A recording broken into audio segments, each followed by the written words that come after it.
Hello! Today I will be reading one of my favorite books, Outside. This book is by Jennifer L. Holm, and I love it so much. Anyways, we'll be reading a little bit today. By the way, this is my channel's first birthday, I guess. Because 1 year ago I made this channel and put a video on it. So be sure to check out some of my other videos out. And I haven't posted in a while, but here it is. Oh yeah.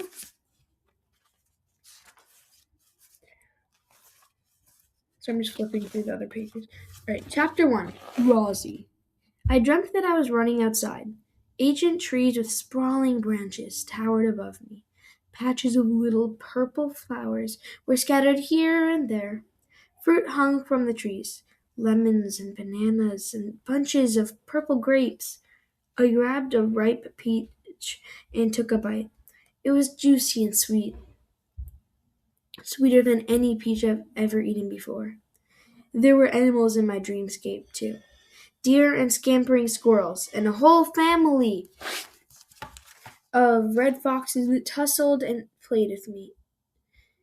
Of course, I had never actually been outside. I had always left the I had never left the refugee. Sorry.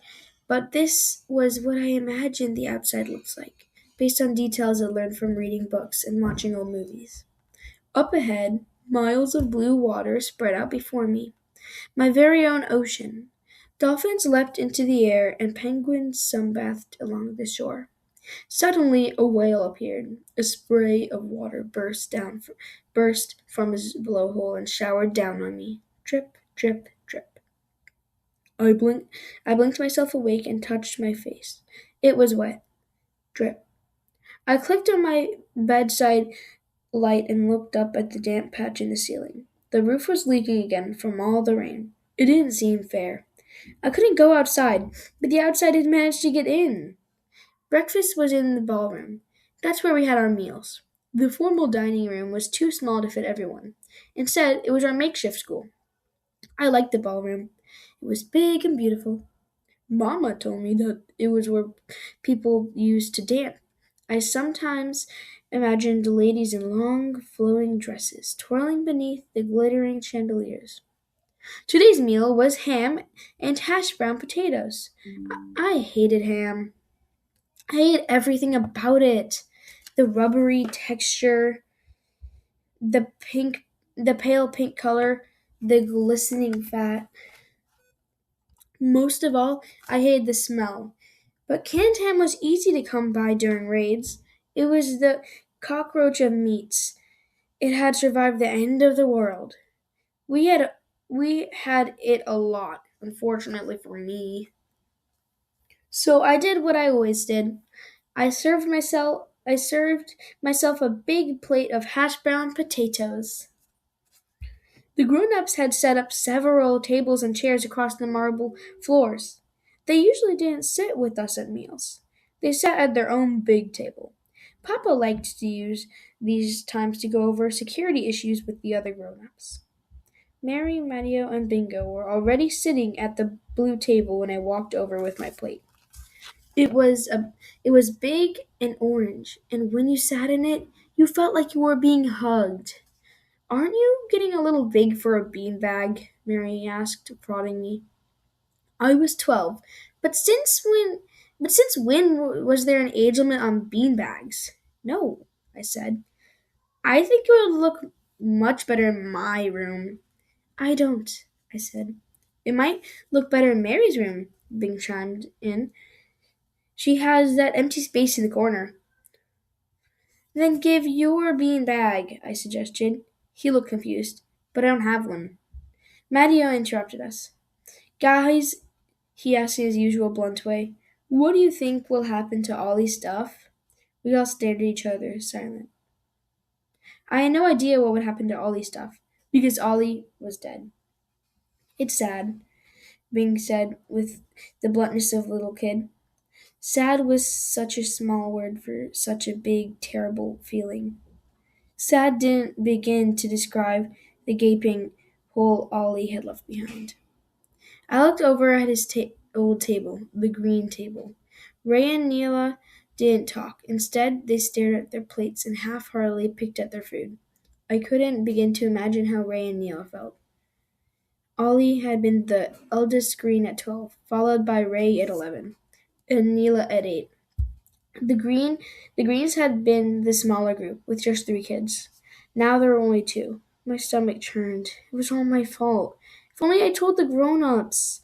If only I'd done something different. If only maybe we should invite them to sit at our table from now on, Matteo suggested.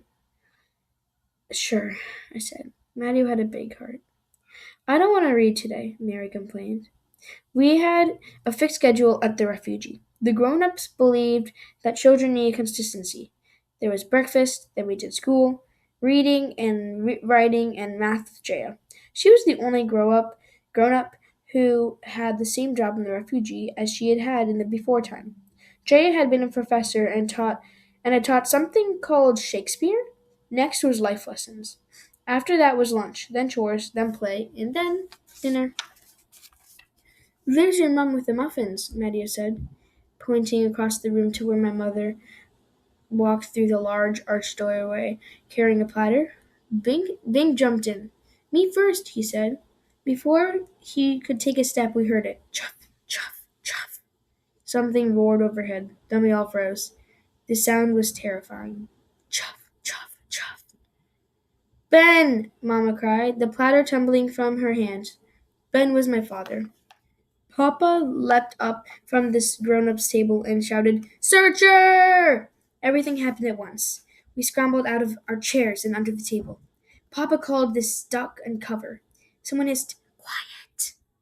And the sound of the searchers filled the air. Chuff, chuff, chuff. I crouched beneath the table, holding still. I knew they couldn't see us. All the windows in the building had been boarded up long ago by the old owner to keep the poison down.